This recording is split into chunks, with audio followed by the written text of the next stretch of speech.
श्री स्वामी समर्थ. नमस्कार मैत्रिणींनो, तुमचं स्वागत आहे माझं चॅनल नीता इजी शिलाईमध्ये. आजच्या व्हिडिओमध्ये आपण फक्त छातीच्या मापावरून ब्लाऊज कटिंग कशा पद्धतीने करायची, मापे कशी काढायची हे पाहणार आहोत. तर काही वेळा काय होतं, कस्टमर फोनवरून मापे सांगतं, तर काही वेळा परगावाहून देखील ऑर्डरी येत असतात. पण ज्या मुलीने अजून ब्लाऊज वापरलेला नाही, त्यांचे ब्लाऊज शिवायचं असतं, मग त्यांच्याकडे मापाला वगैरे ब्लाऊज नसतात, त्या देखील इथे येऊ शकत नसतात. त्यामुळे काही वेळा फोनवरून मापे सांगितले जातात. पण ह्या केसमध्ये काय आहे, फक्त छातीचं माप आहे माझ्याकडे, बाकीचं कोणतंही माप नाही. तर त्यावरून आपण ब्लाऊज शिवायचा आहे. तर कशा पद्धतीने शिवायचं आहे, तर तो परफेक्ट बसतो का हे देखील आपण पाहणार आहोत. तर आपल्याला शिवण क्लासपेक्षा अनुभव किती महत्त्वाचा आहे हे तुम्हाला ह्या व्हिडिओमध्ये कळणार आहे.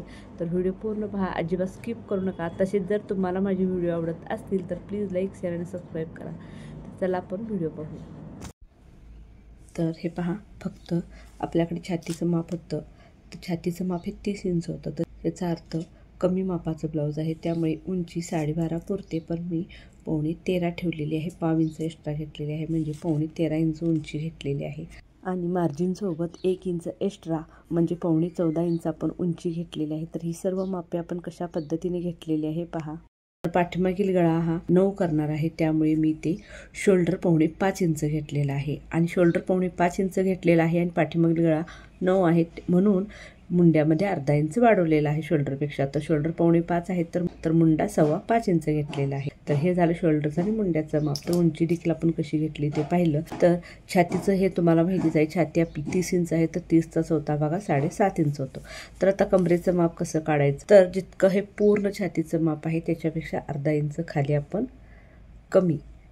आता हे इथून मार्जिनसोबत हे छातीचं माप जितकं झालेलं आहे, म्हणजे 7.5 इंच छातीचा चौथा भाग, त्यामध्ये 1.5 इंच मार्जिन म्हणजे 9 इंच झालेलं आहे. तर हे पूर्ण आपण 8.5 इंच घ्यायचं आहे. आणि हे कटोरीचं माप कसं काढायचं आहे पहा. छातीचा 6वा भाग, तर छाती 30 इंच आहे, तर छातीचा 6वा भाग हा 5 इंच येतो. 5 चक्क 30, म्हणून मी ते 5 इंच घेतलेलं. आणि हे आपल्याला फॉर्म्युला माहितीच आहे. जर ब्लाऊजची छाती कमी असेल, छोट्या मापाचं ब्लाऊज असेल, तर इथून आपण 1.25 इंच घेतो. आणि इथून हे जे पुढच्या मुंड्याचा आकार आहे तिथे आपण 1.25 इंच घेतो. आणि ह्या लाईनीपासून जो पुढच्या मुंड्याचा हे आकार आहे, ह्या आकारापासून इथपर्यंत आपण 2.5 इंच घेतो. हे झालं आपलं हे माप.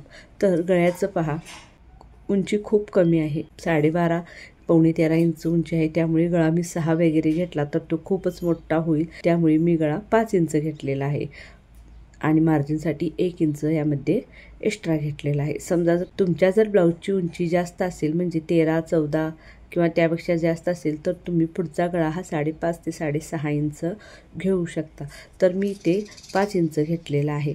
तर कशा पद्धतीने आपण हे माप काढलेलं आहे तुम्ही पाहू शकता. तर शोल्डर आपण 5.25 इंच घेतलेला आहे, कारण छातीचं देखील माप कमी आहे आणि पाठीमागील गळा देखील डीप आहे. समजा पाठीमागील गळा 9च असता आणि जर छातीचं माप हे 36 असतं, तर मी ते 5.5 इंच घेतलेलं असते. तुम्ही लक्षात घ्या अशा पद्धतीने मापे बदल होतात. ब्लाऊजची छाती जर 32 असती, तर मी शोल्डर इथे 5 इंच घेतला असता.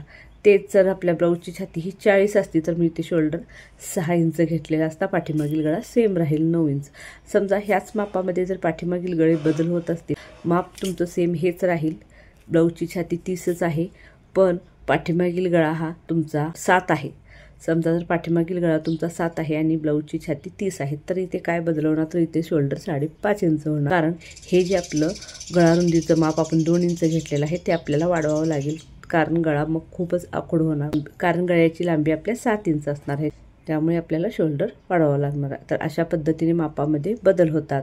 फक्त शिवण क्लास शिकला तर तुम्हाला ह्या गोष्टी कळत नाहीत. मी स्वतःचा जेव्हा अनुभव घेता, वेगवेगळ्या मापाचे ब्लाऊज तुम्ही शिवता, त्यावेळी तुमच्या हाताखालून जेव्हा भरपूर ब्लाऊज जातील, त्यावेळी तुमच्या लक्षात येतं की किती आपण अंदाजे कुठे घ्यायला हवे. हे तक्ता वगैरे जे दाखवतात, माझ्याकडे ते तक्ते वगैरे अजिबात नाहीत. एकाची बॉडी ही वेगवेगळी असते. तक्त्यानुसार तक्त्यामध्ये असं असतं की 36 साईज असेल तर इतकंच घ्या आणि 38 असेल तर इतकंच घ्या. पण पाठीमागचे गळे समजा कमी जास्त असतील, तर मग काय करायचं, मग प्रत्येक वेळा गळ्याचा वेगळा तक्ता, छातीचा वेगळा तक्ता, शोल्डरचा वेगळा तक्ता, हे सगळ्या तक्त्यातच आपण अडकून जाऊ. त्यामुळे जितकं जास्त तुम्ही अनुभव घ्याल, तितकी जास्त तुम्हाला ब्लाऊज कशी शिवायची किंवा अंदाजे शोल्डर वगैरे मुंडा कशा पद्धतीने घ्यायचा गळ्यानुसार हे तुमच्या लक्षात येईल. आपण आपल्या प्रत्येक व्हिडिओमध्ये वेगवेगळ्या मापाची ब्लाऊज ही पाहतच असतो.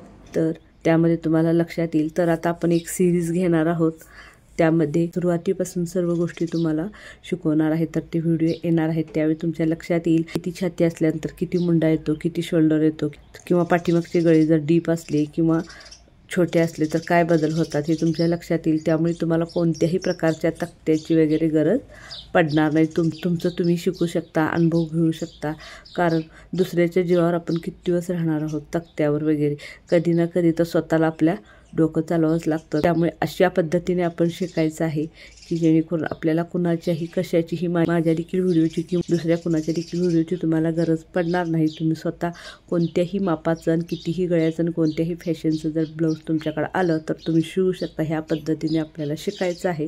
तर हे आता बेसिक कटिंग मी दाखवलेलं आहे. ह्यामध्ये मी तुम्हाला आणखी काही दाखवणार नाही, कारण बाकीची मापे तुम्हाला माहिती आहेत कशा पद्धतीने आपण घेतो. बाहीचं माप आणि हा जो भाग आहे तो आपण पलटी करून त्याच्यावरती उठवून घेतो आणि कोटरीचा देखील, आणि क्रॉसपट्टीमध्ये फक्त आपण अर्धा इंच वाढवून घेतो. इतकाच मी व्हिडिओ फक्त तुम्हाला हे कळण्यासाठी की आपल्याकडे जर माप नसेल, फक्त छातीच्या मापावरून आपण ब्लाऊजची पूर्ण मापे कशा पद्धतीने काढू शकतो हे दाखवण्यासाठी हा व्हिडिओ केला आहे. तुम्हाला आणखीन जर काही शंका असतील किंवा तुम्हाला जर कोणत्या मापाचे ब्लाऊज कटिंग करून हवे असेल तर तुम्ही मला कमेंट करा. मी तुम्हाला तो व्हिडिओ नक्की दाखवीन. तसेच हा व्हिडिओ पूर्ण पाहिल्याबद्दल तुमचे मनापासून धन्यवाद.